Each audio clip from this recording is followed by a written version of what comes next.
We are at the Evansville Wartime Museum today with Edwin Beck. Mr. Beck is a World War II and Korean War veteran. Mr. Beck, welcome to the museum. Thank you. Would you please start by telling us your full name and where you were born? Edwin Henry Beck was born in Evansville, Pennsylvania. And you went to school there? I went to school in Evansville, graduated from Hershey High School. Hershey High School, the chocolate. Yes, And then what year did you go into the service? 1941. And where did you go after you were enlisted?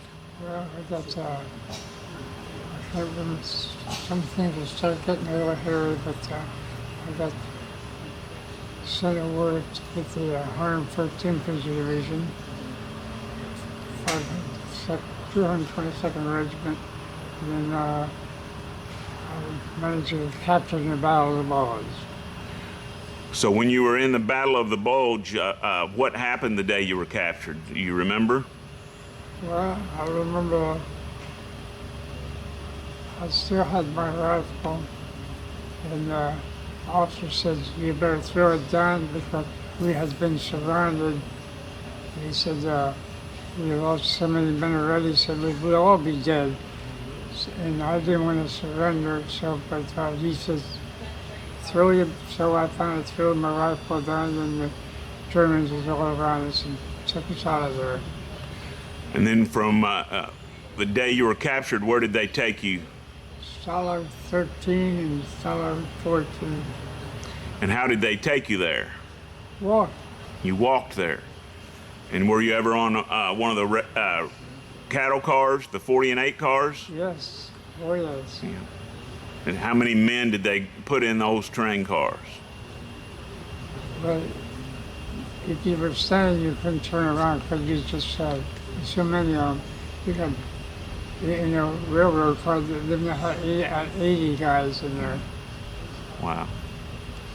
So when you were in the prison camp, the POW camps, how long were you in there? Well, it's transferred me from one to another, and a lieutenant was interrogating me, and he said, "Well, you are German," because they had a German sergeant there. And he said, "You're German." I said, "I'm an American soldier." So they didn't treat me as I got treated not as good as the other guys because of my name and because of the General Beck. So you escaped at some point. Tell us about how that came about. Well, we were on a work detail, and I told the other two guys, I said, "I'm getting out of there." He said, "If you escape, you're going to be dead because they won't give you a second chance, you'll be dead." I said, "Well, I'd be better dead than live there." So I took off, and two guys went with me, so all three of us could have got killed, but we got back to American lines. When you got back there, had they starved you? Well, went from 140 down to 80 pounds. Wow. So when you got back, you had to have medical treatment.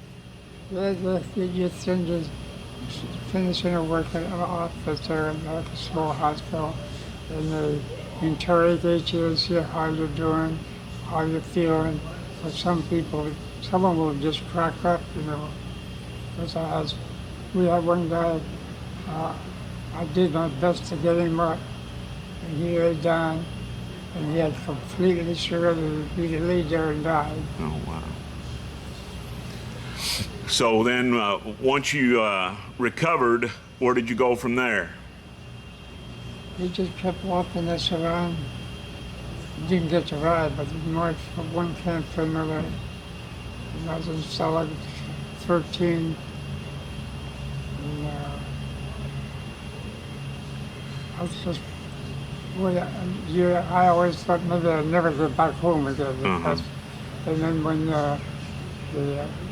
one new officer interrogated me, and I don't know what his name was, but they had one of the sergeants' name was Beck, and my name is Beck. He says, "Are you related to him?" I said, "I don't think so."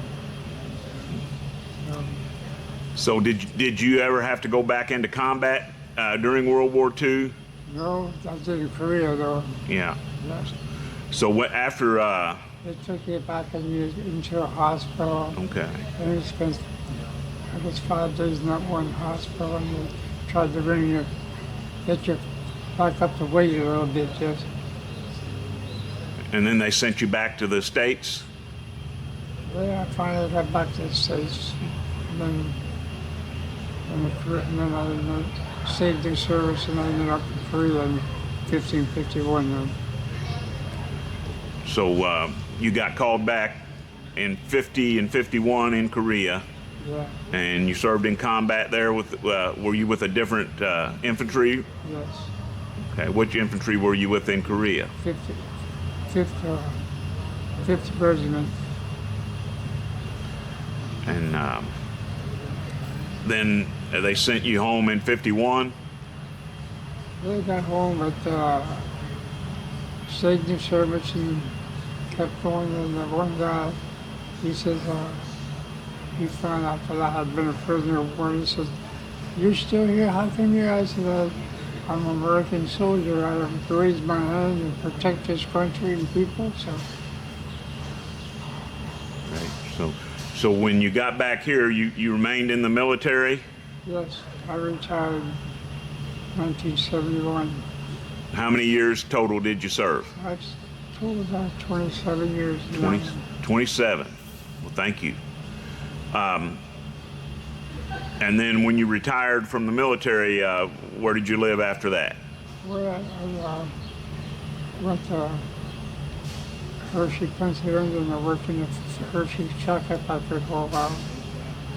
And then I ended up going back to Korea and just stayed in the military. He says, "Why do you stay?" I said, "I raised my right hand so I protect this country and people."